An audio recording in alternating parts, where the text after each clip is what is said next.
The 9 Years podcast is brought to you in association with Season Master and the Window Workshop.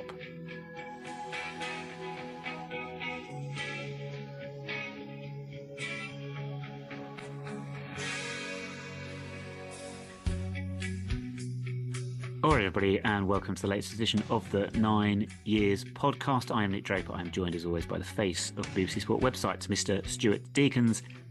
Thank you very much for downloading the show this week. We come to you this week, and of course we'll be chatting about this week's games, the two draws at Milton Keynes and Crewe, and we'll be looking ahead to a big game with Bradford on the weekend, and we've got My Father Was John Joe Toolmaker and all the usual gubbins. But we come to you, I think, Stu, as the first podcast to be able to officially announce and discuss a new signing.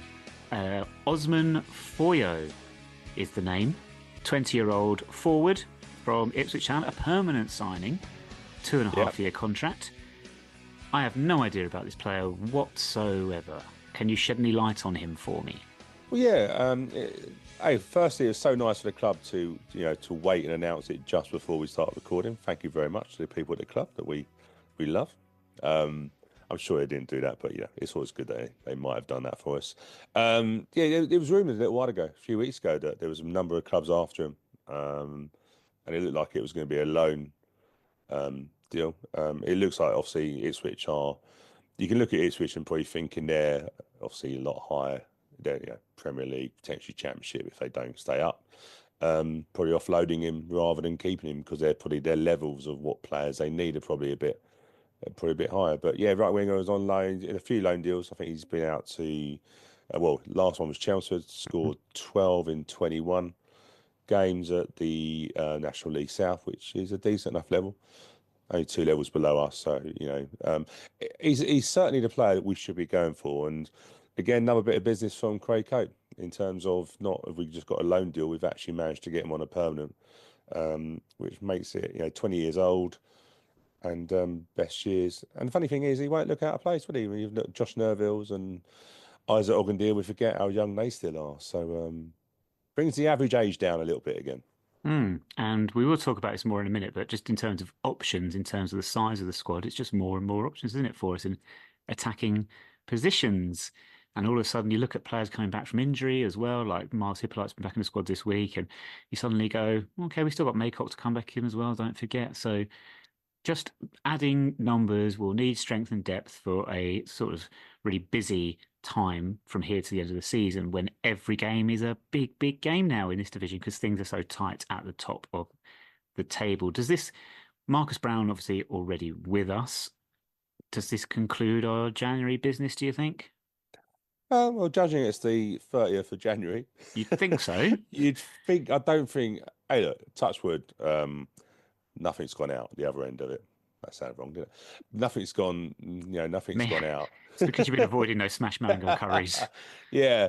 You don't envisage, I think if we lose any players, it'd be on our terms, whether, it makes any players surplus. I don't think so. We've got a lot of our youngsters already out on loan deals, haven't we? So I think what it does, it gives us a different option. It gives us pace, which we haven't had we've got pace obviously from the Josh Nervilles and stuff like that, but this gives us pace on the right hand side, probably potentially chuck him up top with Matty Stevens, bit of height, bit of raw potential, which is never the worst thing in the world.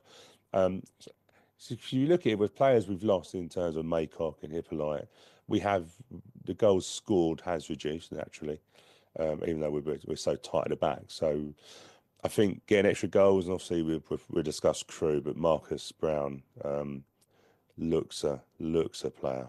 Mm-hmm. And as it stands, we are very, very well placed, and it seems very exciting, as you say, with Brown, and now with Foyo, which I hope I'm pronouncing correctly, but I imagine I am. Or is it like yo-yo, so Foyo, maybe? Oh, well, hopefully his form isn't as up and down as that. I'll just call him Aussie. I'm sure that's what he'd be called. I'm sure they have a nickname for him already. Yeah, makes sense. Now, here's something to make you feel old, Stu. Did a little bit of research on this young player, 20 years of age, and sometimes you forget. And I spend my days, as you know, Stu, teaching teenagers, but sometimes you forget, you just get on with life, don't you? You don't really stop and really take stock of things. But Osman Foyo, was born on the 3rd of October, 2004. To put this into context to you, there is a reason why this date is familiar to me, very familiar to me. It was the day after we won 3-0 at Dunstable Town Oh wow. in the FA Cup when we were a Ryman League Division 1 side. Rob Ursel hat trick, was that right? Rob Ursel hat trick and a crazy naked pitch invader as well. Oh yeah, yeah. Oh my days. That interestingly, so I was at the club today and did notice we had a new obviously I saw him, do you know what I mean? Obviously. And they were showing him, we got which have got on the museum tour, we've got some light boxes with certain periods of our history, and was showing, I wonder if they actually realised they were showing the year he was born, because I know that is there. Yeah. That is scary. Do you know what? I'm gonna dig out that footage and show that on Don's TV. I reckon that is scary. It's, oh mate, it just makes you feel old. I am old, but yeah. Very vivid memories of that game. And when I think, Stu, and we mentioned this podcast about the awful places we have to visit watching Division 3 and Division 4 football, and I talk about Newports and Mansfields and places, how did I forget Dunstable? I mean, I lived in Luton for however many years. How can I forget? Well, I suppose it's easy to, you want to try and forget Dunstable, I suppose, but yeah, that's if you've never been, don't bother. Those are the days when we even played like local retail stores, didn't we, in the FA Cup? Leisure centres. What was it? Debenhams Leisure Centre. How embarrassing was it when you were saying to your mates, "Yeah, played the FA Cup. Who you got? Debenhams." Yeah. Followed by Tesco's when we get through the next round. If we get And lucky. oh, the thing is, people would never realise, were they? Like remember when you had the FA Vars and Hmm. the teams we drew in the FA Cup. Wow, yeah. Do you know what? Some great memories though. Like Stu, I'm thinking as you say that. Yes, Debenham Leisure Centre, Herne Bay. Who can ever forget Oh the trip yeah. to Herne Bay that we had? The trips Pagham, you remember? the trips to Kent, when at Ramsgate and all that lot, Oh yeah. lovely parts of the world when they loved us down there, Mm, didn't they? yes. But on that note, Stu, as I say, almost it feels like every week on this podcast I mention that how Newport is the absolute worst place I've ever been to in my time supporting, well, Wimbledon, AFC Wimbledon, whoever it might be. However, Stu, I have found a worse place in the UK than Newport. It Wow. finally happened. And it's a place I'd been to previously, but I'd never really spent any time there and looked into the town at any great length or anything like that. In fact, I hadn't even stepped foot in the town until last Saturday when I actually had a little stroll through the town of Bletchley. And oh my word. Shell. Oh, that makes it sound all right, to be fair, in comparison to what it's actually like. It's worse than Newport, okay? At least in Newport, you had a bridge across a river. When we walked across it, there was no water in the river, but at least it had one and it had the potential for one. But actually doesn't even have that. It has what can only be described as an old school bandstand, which overlooks several like chicken shops, well, every basically British high street, betting shops, and random independent shops, Greggs and all that business. Lots and lots of cars, more cars than you would ever see in one place at any one time, but no people. It was like living in a ghost town. They will be run over. There is, well, yeah, probably. Well, or thrown themselves under the cars, to be honest So with you. So, you went from one shithole, then travelled to another shithole on the same day. and then I did the traditional, because it is now traditional. I've been there so many bloody times now. Walk to, yes, Frenzy Land. And do you know what? I've done it so many times, Stu. I've sort of just become a bit desensitized to that little walk from the Mm. station, from Bletchley up to there. But going into town, the town centre, as it were, it's not really a town centre, Stu. It's like a high street. And then at the end of it, there's a shopping centre. It's the first shopping centre I think I've ever been to that doesn't have toilets, doesn't have catering facilities, and doesn't have any shops. I don't know how else you can describe the How is it brute. classed? How is it classed as a shopping centre? Honestly, you have to go and visit it. I've never seen anything like it. It's like it's literally one level. It's one corridor with shops either side, but all the units are empty except for a card factory and I don't even remember what else there was there, to be honest with you. On the outside, it says it's got all these brands like, oh, there's a Bon Marché, that shop. That's still there. It says it's got Smiths and a Wilkinson's and all these big, and then you go in it, there's like three shops and loads of empty retail space, and it's just the most depressing experience I've ever come across in my life. Maybe they're still waiting to nick these stores from other places Oh, of locally to course, them. of Maybe they course. got to do that. They obviously can't build their own stuff. So yeah, that's It, obviously what's it's yeah. Bletchley's birthright to have a shopping centre. Yeah. We don't Mm, create our own. We just nick. yeah, this is true. I mean, fortunately, there's nothing to steal from that shopping centre because there's no shops in it, as I say. But anyway, back to football. Yes, then I ventured up to Stadium MK. Yeah, it was a rubbish game. It was 0-0. There's not much to speak about it. It was dead silent. The big takeaway, Stu, and I think it probably did spoil the game to some degree, other than the fact that neither team wanted to lose, and that was quite apparent. Like Yeah. Milton Keynes could not afford to lose that game. So that was apparent in the fact they didn't really overcommit numbers forward, especially as it got later and later into the match. But the big takeaway, and it probably ruined the atmosphere and the start and the first half, to be honest with you, the sun, the bloody sun. And I'm blaming Sky for this for the 12:30 kickoff, as you might think. Not the weather systems, just Sky. Sky TV, yeah. Because if it had been 3 o'clock, it would have been fine. Well, like I say, I was obviously was going to go, but my wife wasn't feeling great, so I decided to give it a miss and watch it on TV. And my viewing was fine, actually. The sun didn't cause me a problem whatsoever. So I can honestly say you probably didn't miss anything. Um, Even though, do you know what? I was so like I'd accepted in a draw that I didn't really get too excited about the last minute Yeah, chance. And it yeah, was only when I actually watched it back on the replay I realised how big an opportunity. yeah, How fitting would have that been for them to? Because they always have a habit of overplaying. That's the hmm sort of team they are. But yeah, no, do you know what? I agree. I think we didn't want to lose that. To take 4 points off them in a season is good for them. They couldn't afford to. No, yeah, do you know what I mean? They had no way. But I look at them. Joe, I thought taking emotions. I thought they were a decent team. yeah. And you They can are. see them. You can see them taking points off teams around us, which is good because we've taken 4 points off them. So that's a good return. And I think that'll play a part coming in the season because it's so. Let's be fair, it is so tight.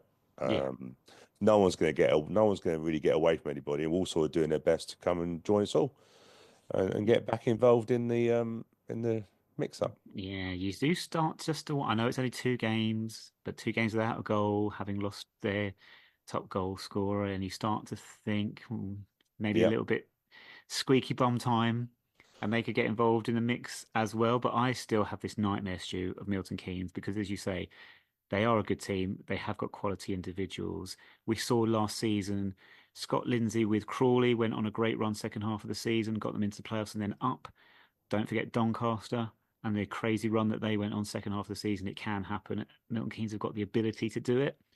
So Oh, my night, yeah, yeah, massively. Yeah, for us, automatics is a must. We must go after that. And yeah, hey, look, we've got a good chance. If you look at points per game, obviously, 'cause we've got a couple of games in hand over teams, one or two over hands. The only teams points per game that are ahead of us are Walsall, Doncaster, and Bradford. and there's current top three. Doncaster just got we're not Scouty. It's Walsall, Doncaster, not Scouty. Oh, okay. Um, but Doncaster our replaced Bradford, yeah. Yeah, but our game against Bradford on Saturday is humongous. They're on a really, really good run, and as we always say, runs have to come to an end at some point. Yeah. But as we said last year, we've still got at teams we got third, fourth, fifth, seventh, eighth, and ninth all still to come to play our hmm name. Yeah. And with the signs we've just made, hey, look, Marcus Brown I can't stop it. How good was he against Crew? Like proper, you could tell the ability of the kid. Yeah. Um, and the shot that he needs to score with it hit the crossbar. Wow. We've done some great business. You do wonder how he and Sam Hutchinson have been just floating about for us to be able to pick up. It can only And be his injury record. I think that's why Oxford. yeah, But even still, like, is it that much of a chance on a 27-year-old with that ability? And Sam Hutchinson probably his age. true. But I think Marcus Brown could potentially be a massive, massive signing. We keep him fit. That he's going to score goals. He just looks a level above, no doubt. We could win this league, Stu. We genuinely could. But do you Yeah, know what we well, have to do? We do have to start beating more regularly the teams in the top half because again, they're good points away from home, but we need to start beating the better teams. But as you say, we've got plenty of opportunities to do that in the second half of the season. But otherwise, when you look, as you say, when you look at the squad, the additions we've made, players come back from injury at the right time, Satu's back in and Hippolyte's back in. Yeah, we'll win this league. I'll settle. I'll take second. Okay, Actually, do fine. you know what? I'll take third on the last game of the season. Oh, yeah. I'm not precious of how we get promoted automatically. Just get because you're right when you think about the playoffs. Whoever stayed, those playoffs are going to be really hotly contested, Yeah. and none of us want to be around that. Let's just get up, and they can all have a fight, a Royal Rumble to Yes. determine who joins the other three teams. It is, of course, the Royal Rumble this weekend, so that is a fantastic reference to have made, and we're all looking forward to seeing Liv Morgan in the Royal Rumble and rumours of perhaps Alexa Bliss. But anyway, we're off the target. We're off the topic. Um, my nightmare still remains. I'm just going to repeat it just because I hope this will ensure that it doesn't happen. But yes, it is now four unbeaten against that lot. They haven't scored against us in four. I really do not want to play them in the playoffs because they still have yet to win a playoff tie in however many attempts they've had.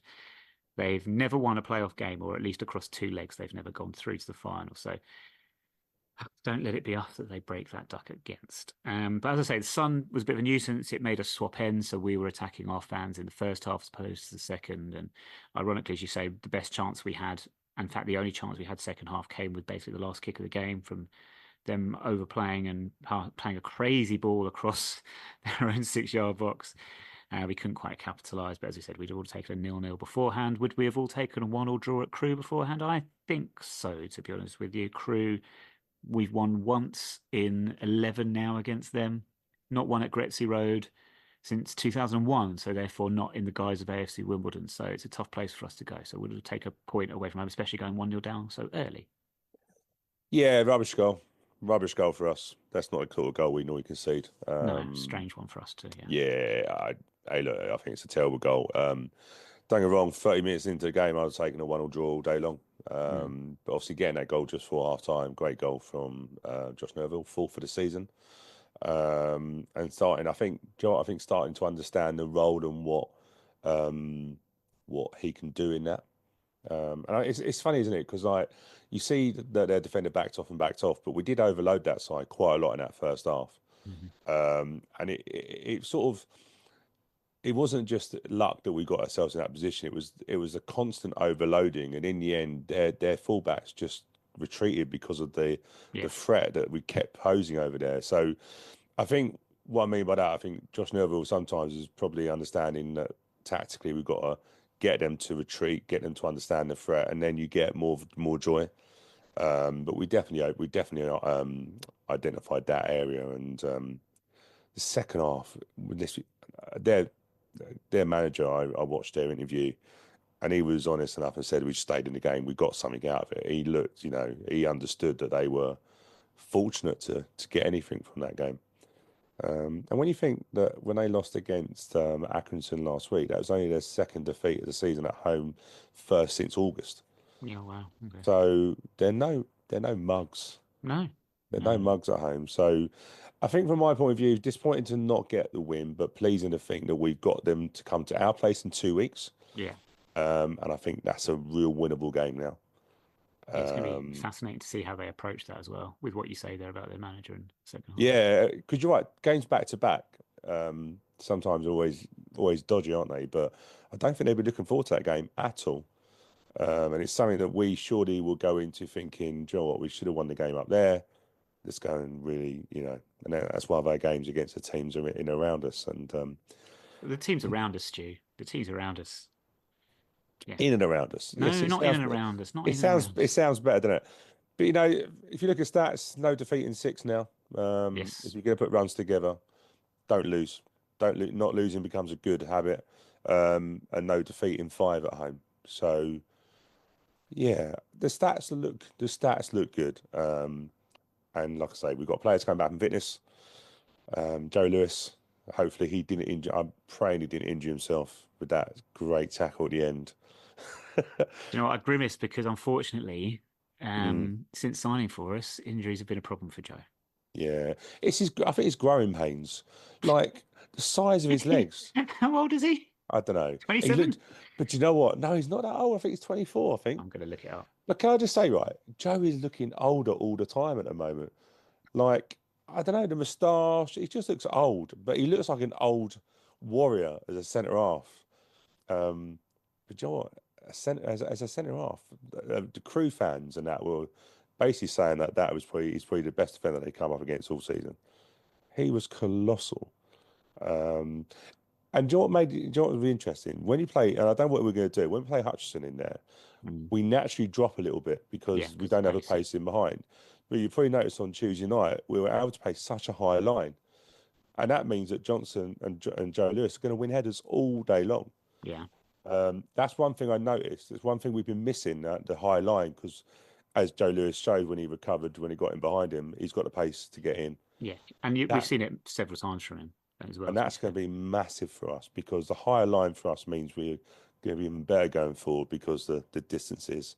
So yeah, let's just hope he's not injured. But he does look, he just looks old, Well, old. there's a couple of things, and I will want to come back to his age in a moment. I just something you said there made me think about and talking about dropping deeper as centre half. So one thing about Milton Keynes we got stuck in a little bit of a trap with was that they pressed us high, and we wanted to play out from the back, and we wanted to knock it from Johnson across to Joe Lewis and get out that way, and we just couldn't do it.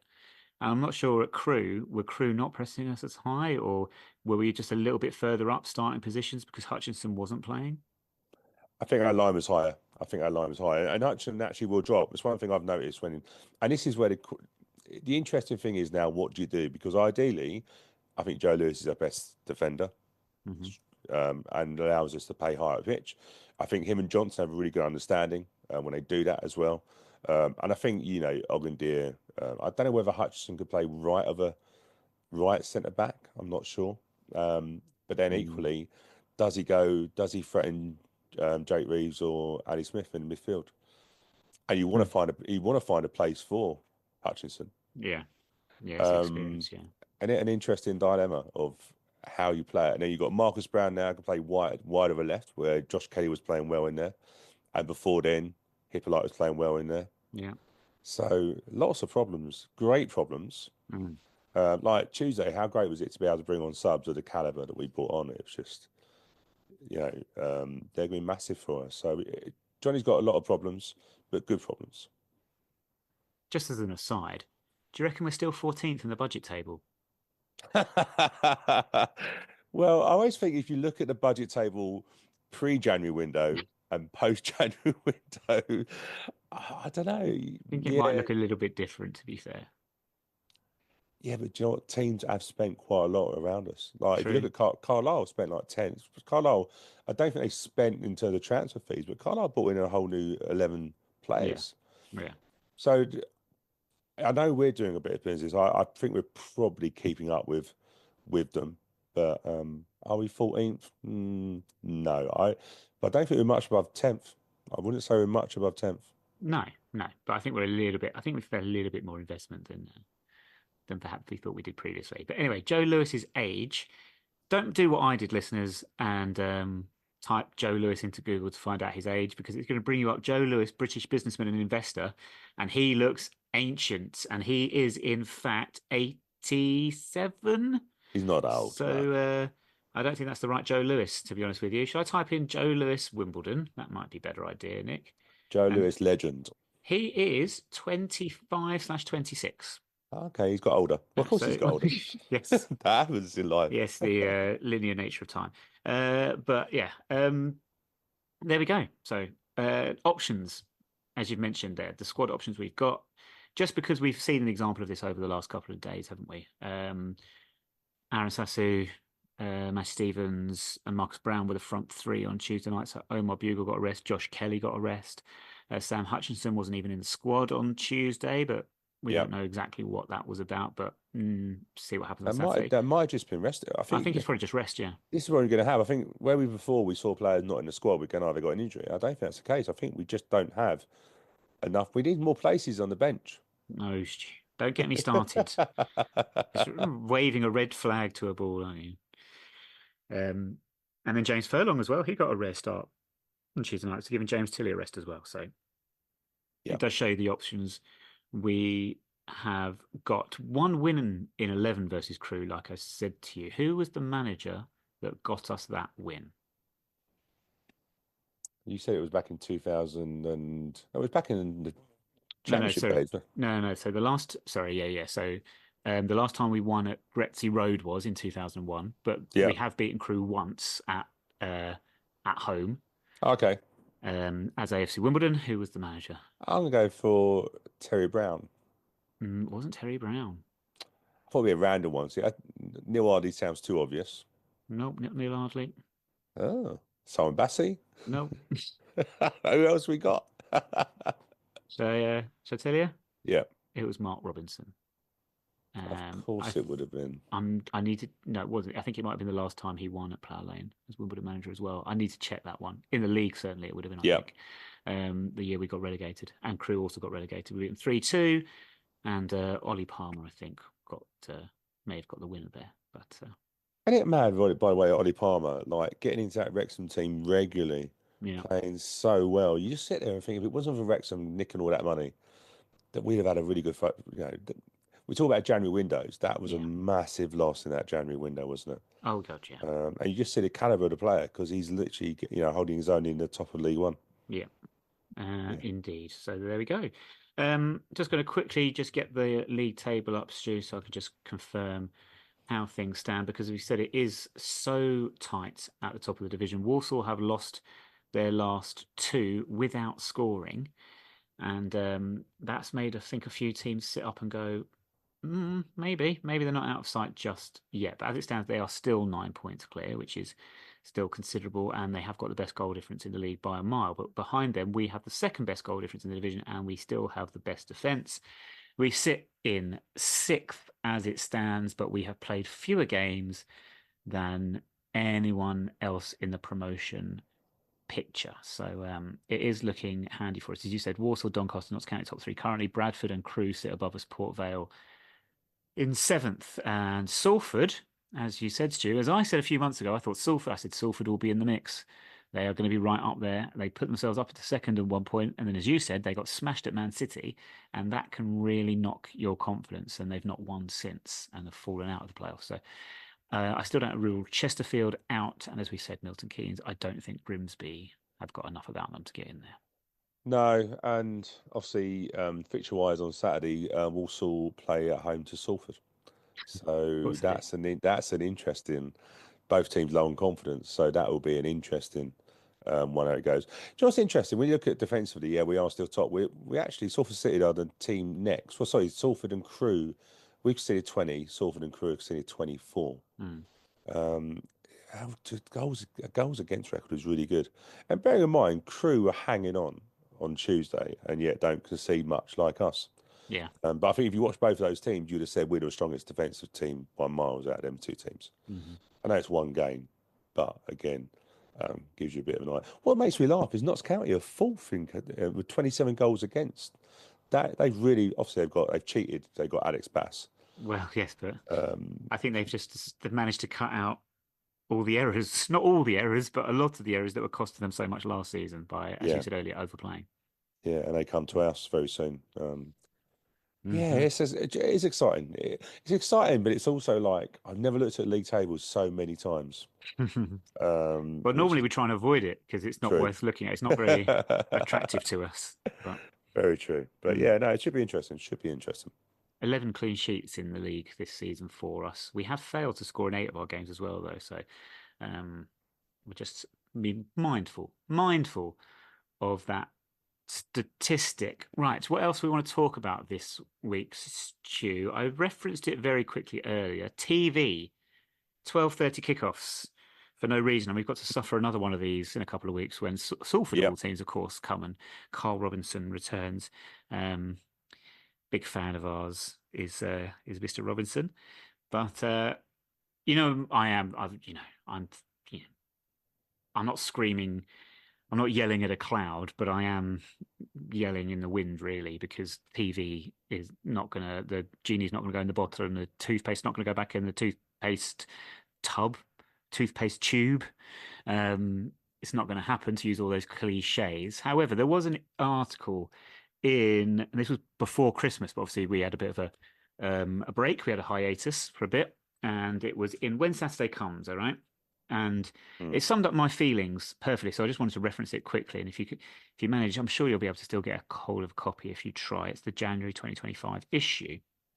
And it's a guy that says he's found his favourite TV show, football TV show currently, is Sports Scene, which you can access on the iPlayer, which is the Scottish Premier League match of the day, basically. And he says, um, this sentence sums it up for me. He says, I deliberately choose to keep just half an eye on proceedings because I don't want to destroy part of Sports Scene's curious allure by knowing too much. And this is what it is, Stu. Back in the day when we had maybe, and even this was quite a lot really, comparison to what had gone before, but one Sunday afternoon game on Sky, it would not always be a quote unquote big club. We were regularly us versus Southampton was featured more than one Mm. occasion. I remember Coventry Southampton was a go-to game for Sky. They loved that on a Sunday back in the day. But it gave you an opportunity to see clubs that you don't normally see. And of course, Match of the Day back then, no internet. So you might get to a Saturday night and you'd get your 90 seconds of goals and maybe a red card or something from your game, and that would be it. But all of it added, as he says, to the mystique of football. It's the fact you didn't get to see everything, the fact you didn't get to know everything, in fact, everything wasn't overanalyzed. It actually made it more exciting. Right? And I think this is what this article was basically saying, because he's not familiar with Scottish football to any great degree, he doesn't follow it during the week, doesn't go on the websites or anything like that. He just turns up and watches it on a Saturday and sees what happens. It's just entertainment without getting too drawn into all the other stuff that goes with it. And that's where I'm at. So yes, I'm in a way, Stu, I can just step away a little bit and distance myself, not to get too overly involved in it. I don't watch the Premier League anymore anyway. That said, it's inescapable when it starts affecting your routines and say 12:30 kickoff last week, 12:30 kickoff another couple of weeks. Very, very annoying, and I'm still not entirely sure for what purpose they're doing this in Division 4. But anyway, I just wanted to flag that article because it summed up my feelings, and it just made me glad because it made me think, you know what, it's not just me. It's like this summed up my feelings perfectly. No, no, I get it. I think it's difficult, isn't it? In terms of Sunday, I think there was four games in the Premier League, two at 2 o'clock, Oh, one at 4:30, yes, and then yeah, there was. I'm aware of this because, sorry to interrupt you, but very, very briefly, yeah, I do normally just pop in to my parents on a Sunday evening, and I know that for that reason, I know that Fulham Man U was a 7 o'clock kickoff on a Sunday. that's right. But I've got to a stage recently where I might watch one of the games on a Sunday and I listen to the others on the radio. I find them more enjoyable. Yeah, I've actually really enjoyed going back to radio commentary. My wife's looking at me as if I'm some sort of fool. Bless her. Thankfully, she can't talk because she's lost her voice. So that's probably even better.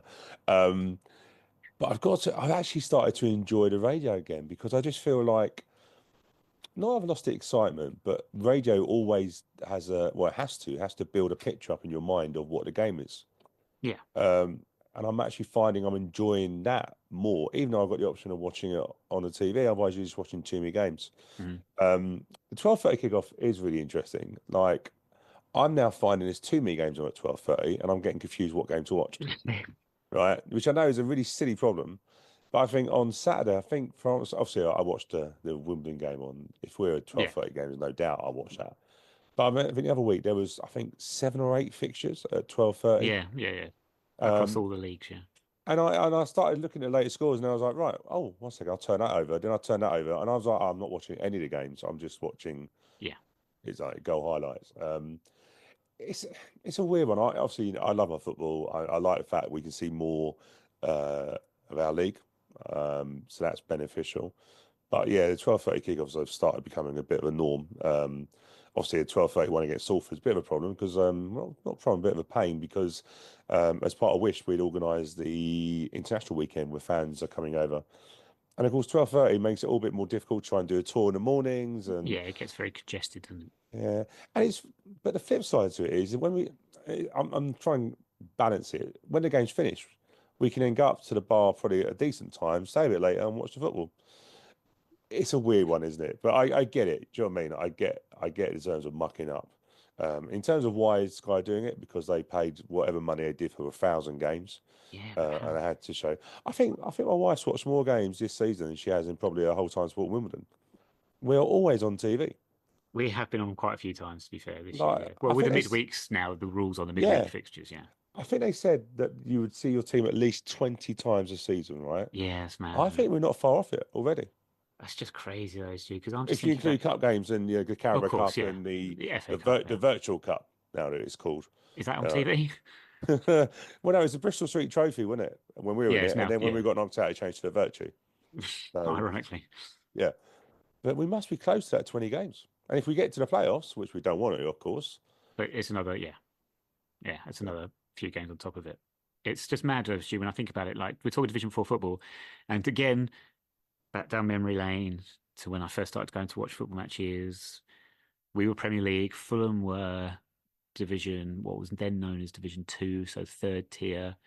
And you, there was no one cared. No one wanted to watch. Back in those days, who would they have been playing? Mansfield, Swansea City. No one, who's watching? Who wants to watch these games? How is Sky making any money off of this? Because You know, who actually wants to see these matches? this will make you laugh. So obviously, the museum's opening up on well Friday for the Bradford, then Saturday for the rest. If you haven't been in a museum or you have been there before, trust me, it's going to be a wow when you see it. Do pop in. But in the Premier, so we put them all in cabinets now, and we've got Premier years. Yeah. And the funny thing is, we've actually put in the VHS because you remember the season reviews and the seven deadly wins, and Yes. Yeah. they're actually in the museum. And I laughed. I was saying like, you probably get some kids who won't even believe that it used to be VHS. Yeah. And then it goes in what you were saying about football. I said I remember the days when I used to literally go to the club shop in the summer to get the season review Yeah. because I hadn't seen all the goals from that season. Yeah. Yeah. Exactly. Yeah. So It was great, and we but were it was. chatting. Yeah, But that added to the excitement, didn't it? Because you had that, it and you did. had that period of waiting, the anticipation, and then finally it made it feel like Christmas, I'd imagine. Yeah, but they don't do it anymore. They don't do No, them I season know. reviews anymore. Yeah, I I know. don't. I don't think they need to, but I do remember those very distinctive music, commentary and stuff. But yeah, we got them showing them in the museum, and it just made me chuckle. I was like, how many kids are going to go? What? You can't. What? You didn't get it electronically. You didn't download it over Wi-Fi. Yeah, Um, yeah, and again, it just shows you how quick football goes. yeah, But now you can see. So I tend to watch the goals. I watch them on Sky, so I don't wait for the EFL show. I literally within about 2 or 3 hours you can watch yeah. individual It's all on highlights, Sky. Yeah, and I do that. I just do it at my leisure. yeah. But yeah, the watching football has changed. Do you know the season reviews though? It's a great point because part of the allure of season reviews as well is the fact that football, for all we talk about tactics and players and all this business, but it's a story, it's entertainment, and it's a story, and there's a narrative to it. And the season reviews were great because it would actually go through from the start of the season to the end of the season, and it would follow the narrative of your season, Yeah, whatever that might have been. You know, you might have started really poorly and then gone, for example, maybe lost your first three games, and then you'd perhaps go on some crazy long unbeaten run, and then you'd have the highs and the lows and through it. But you get to watch it almost like you're watching a film, almost. And of course, that doesn't exist anymore. But I still think there's something to be said for that and following a narrative from start to finish. So maybe, Stu, maybe we could create a season review for this season and we just put it on YouTube. I'm yeah. sure that can be done. Well, I'm gonna put so part of the museum feel will be a lot of AV, so there'll be a lot of visual stuff. So Aston I Villa. have got I have got all the season reviews. So I probably will put them on as selective. Yeah. But one of the funny was one when they actually we had a video called The Gang, and it Okay. was literally I think a half of the first half of the season. Hmm. And it's hilarious because you've got interviews from Vinnie Jones before he was an actor. I think before he took Nice. English. I think before he took English lessons. Yeah. Robbie Earl, John Scales, and all sort of talking. But it's really weird. Like, of course, the seven deadly wins are really good. Yeah. But some of the videos we did are just mad. And like joking ears in some of them. And you Mm. have to remember, like we hear from the manager before every game, Yeah. after every game. Yeah. Back in them days, they didn't really do. Well, thankfully for Joe Kinnear, didn't do many TV stuff because I don't think any of it had been able to be all have gone out because of his language and Yeah. stuff like that. Well, wasn't it the old wasn't it the old song they used to sing about? Well, some fans used to sing about. I'm not going to repeat the first bit, but it was like the Michael Hughes' Magic song, but it was for Joe Kinnear, and it was like, and when we phone the club call, he says, "F this, F that," Oh, because he did. I think he did get in trouble on club call once for swearing. I think. club call. It's got me think. Oh, yeah. There's so much. Like I say, the museum's got so many things, and the Premier League days. Yeah, club call. That's how, but again, Stu, this is saying not having everything at your fingertips all the time. It just not having instant gratification. There was, you know what? I think it was, I think there were happier times. As you know, Stu, I'm not going to go down my misty-eyed, the world is doomed and Western civilization is coming to an end, but it is. But it was better in those days. I think not having everything just there was, yeah, probably healthier for us as a Can you society. I don't know if I'm the only person who had to explain to their parents that club call was a mistake. I don't know why I dialed that. I didn't realise it cost me Oh, I think I did that. £1 an hour. I think we all did that. I'm Can pretty you sure I did that. imagine? Can you imagine that now though? If you told a younger fan of ours, you've Yeah, got to dial this number and listen to a message of the updates. yeah. They just laugh at you. Imagine if they saw CFAX. I used to love CFAX. There you go. You see, again, the anticipation of waiting for it to tick over to your page to see But what the score was. did you ever get frustrated when you could see there were so many different pages and it went quicker than what you thought? And you're like, oh, I need to get back to this. Like, Stu, I tell you what, there's an Oasis lyric, and I might have said this on before. True perfection has to be imperfect. And that was an imperfect world, but it was perfection at the time. We loved it, didn't we? oh dear. I don't know how we survived. I don't know how we survived as football fans when you think about what we've got available to us now. But maybe that's the argument. Some say it's like being in Nam, just slightly more difficult. But, you know, we made it through. Right, on that note, we should probably move on as we are running late, It sounded great. late-ish, I suppose. You know, Stu, I have a walk-in wardrobe. Did you know this? No, I don't. I have a walk-in wardrobe. The other day, I came out of it carrying a lion in one hand and a witch in the other. My girlfriend asked me what I was doing. I told her it was Narnia business. Anyway, Moving swiftly on. yes. My father was John Joe, a toolmaker. Cryptic clue? Yes. Is this related to anything at all? Obviously, Yes. Wimbledon player. Yeah, we're back to, because we're playing a proper club this weekend. Not. Oh yeah, sorry. Before we do this, by the way, you mentioned there that Lorraine has lost her voice, so Yes, thank you. I hope she's okay. I did actually come across. This is a bit of a problem in certain parts of the country. There were about 6,000 people in Milton Keynes that had this problem on the weekend as well. So it must be catching. But anyway, cryptic clue. Played for us and Bradford. This player. He made it halfway to Barnard Castle and collected £200. Well, I'm going to go for an easy one. I know played for both of Jake Reeves, but yeah. Yeah, it's not Jake Reeves, unfortunately, on this occasion. Try and think who played for both at Wimbledon and Bradford. That's going to go. Jake Reeves is the only one I can remember. Yeah. I think you will get it. I think you will. Second clue, scored 8 goals for us in 41 appearances in League One.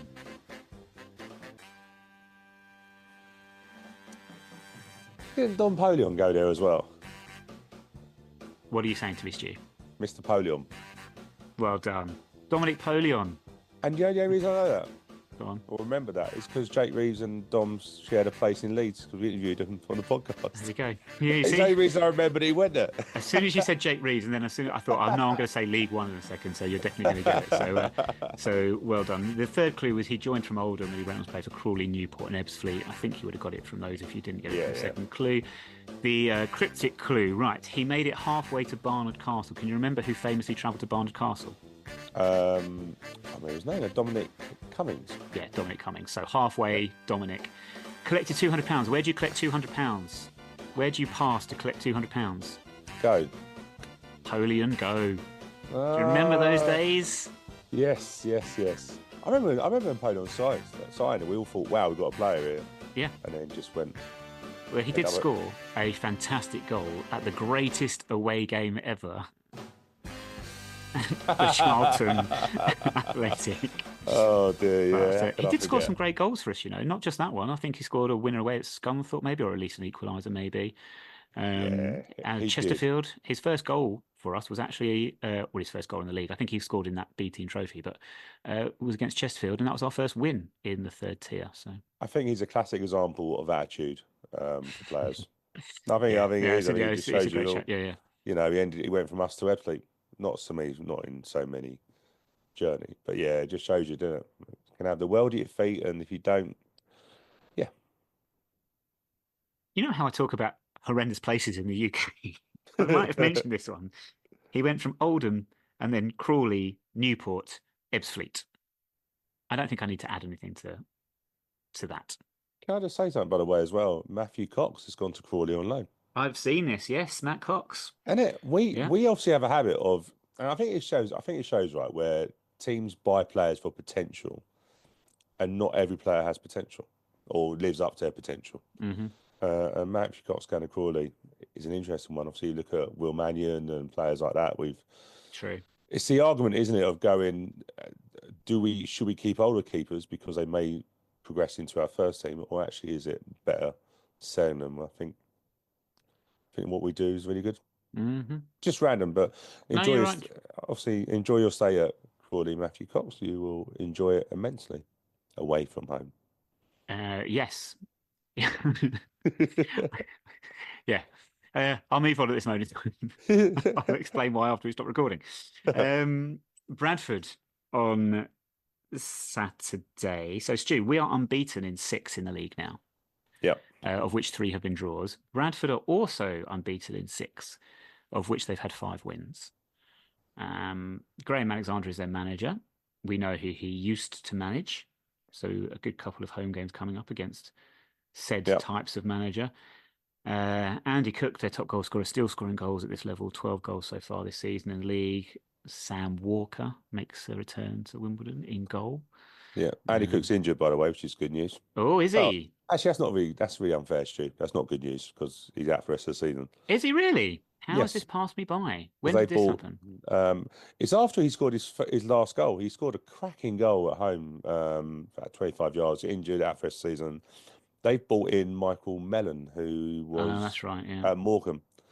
So yeah, it makes their form even better when you think that their main goal scorer is out. Thank God you're here, Stu, because that completely passed me by. That one, I was just mentioning it because he was their top scorer. Yeah. And I was going to mention they've got Sarcevic still, and he is still playing for them, Yes. who is a quality player as well, Yeah. as we know with Stockport previously. So they have ability. There is no doubt about that. And yes, they do have ability, and yes, they do have Sam Walker in goal. Yeah, you can't. Hey, look, when I saw that Sam Walker, I was like, well, you're not going to do well this year. But he's obviously, yeah. We obviously know we bought him in under the Robbo period, wasn't it? Yeah, we did, yeah. Do you know what's interesting with Bradford? When I was doing the stats for the show on Saturday, we haven't scored in the last 3 games against Bradford at home. Yes, yeah. I never realised that until I looked at it. Yeah. It's funny you should say that, actually. Yeah, we're winless in 7 against them, and in the last 4, actually, yeah, we've not scored against them. I was last 4. I did the last 3 because I didn't want to go that far. And that mad, I never realised. Yeah, obviously. Don't get me wrong. If you look at it, we lost twice. We played them twice in 2023. I think I remember the Bradford 1-0. I don't think I actually went to it. I think I wasn't well. But it was a nothing game from memory when we lost at home. Yeah, it was. Yeah, they're a weird team. Obviously, they're a big side in terms of massive ground. Looks like they might be, well, that potential. They should do better than what they're doing. They've got a bigger spending budget, surely, and stuff like that. Yeah. But tough game on Saturday. Tough game, and 1,200 away fans will be travelling down. Yeah, they always have great support, don't they? Yeah, so they say we need to improve our record against them, but we're in good form. As I say, we've drawn 3 of our last 6. I don't really want to make it a 3rd draw on the spin, Stu, but I think it could be. Because both teams are coming into it in good form, but also both teams are coming into it savvy enough to know that the other team have got ability and can hurt you. So I don't think either team. I could be wrong, but I don't foresee a game where we're going like back and forth at each other. I think it could be a similar to the Milton Keynes fixture potentially. Yeah, obviously the onus is on us being the home team, and we've got all the We've got all the being at home, being in good form, home record. We've got all the positives in our favour. I think we'll be going back for that win. I've got a feeling I think we will win the game. I think it'll be a 1-0, 2-1. Just the fact we're going into February now. If we are going to want to go up as automatics, then we're going to have to start pushing our advantages. And realistically, not to tempt fate, but we're going to have to go on some serious run to not get in the playoffs. Yeah. So I think, I think we can push our luck a little bit and try and take teams out at home, and 3 points at home against a team around us is massive, and we've got loads of them coming up. So I think we'll win. I think we'll win. Other games, you've already mentioned it's Warsaw versus Salford. I'm just going to have a scan of the fixture list now. So Notts County travel to Gillingham. Who knows what's going on with Gillingham, to be honest with you. Crewe have to travel to Harrogate, and Port Vale host Accrington Stanley. Yeah, Exactly. And Doncaster home's a franchise.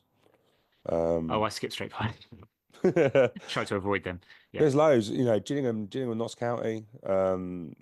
Yeah, Gillingham tight at home. Cheltenham hitting a bit of form. It's a weird league. Like if you look at Newport, Barrow, both teams are just struggling. Now, I put Barrow to be finishing the playoffs. I thought they really would this year. Yeah, but it's not. If you want to see a funny defending, by the way, look at Doncaster's second goal against Barrow from midweek. Okay. They just conceded the goal, centre for Barrow, passes back to the centre half, who tries to pass it back to the goalkeeper from probably on the halfway line, miscues it, and lets player in, scores second. Nice. It's just the funniest. It's a typical thing of going, your defender, play the way you're facing. Why have you got to go back to your goalkeeper? Yeah. But Barrow's pitch is so poor. It's just the worst thing ever. And obviously, conceding the goal and then being 2-0 down. Yeah, Barrow are a bit of a funny case at the moment. Funny club. Morecambe, I think, gone. Tranmere, big trouble. They host Colchester, but Tranmere, for me right now, if I was a betting man, Morecambe and Tranmere would be the two I'd say that. Yeah, I think Carlisle get out of it. Morecambe obviously can't buy any players. Also, they've got they're in trouble. Yeah. Yeah, and that's not great. The transfer embargo doesn't help them whatsoever. Yeah. But yeah, I think you're right. I think it probably would be Morecambe and Tranmere that will go, and that'd be weird. Have Tranmere been in the? Yeah, quite recently they went down. Yeah. Yeah, and it's not about how big clubs are, but they are. Yeah. In that area, obviously a poorer part of Liverpool, as everyone says. Hopefully, in their place will come two proper old school football league clubs from the National League, potentially maybe a York or a Rochdale or someone like that, or an Oldham, preferably, Or Barnet. Or a Barnet, because they're doing well despite the fact that no one goes to watch them, but just not Forest Green. Anyone but Forest Green. But unfortunately, they're doing quite well at the minute. But never mind. Well, they should do the budget they've got anyway. It's not about budget. It's not about budgets. Not about budgets. Saying nothing. Right. Updates from Saturday's game with Bradford at Plough Lane will be available at 9YRS podcast. But Stu, that'll be us for this week. Cool. So thank you very much for joining me. No problem. Thank you everybody for listening. Alexa Bliss, bag first, milk last, 2 + 2 = 4. No brie and apple sandwiches this week, but we're all off now to have a smash mango curry. We shall speak to you again next week.